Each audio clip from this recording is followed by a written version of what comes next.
Reset Illustrator Preferences manually after taking the backup. Copy the displayed location and paste it into this PC address bar. Now copy and paste the Adobe Illustrator 26 settings folder to another location for backup, and delete the original folder to reset preferences. To restore old preferences, delete the newly created folder and replace it with the backup folder. Reset Illustrator Preferences using keyboard shortcuts.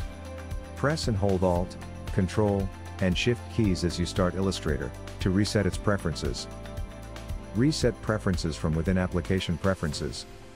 Press Ctrl and K keys to open the Preferences dialog box. Click the Reset Preferences button at the bottom of the General tab. Click Restart to launch Illustrator with default preferences.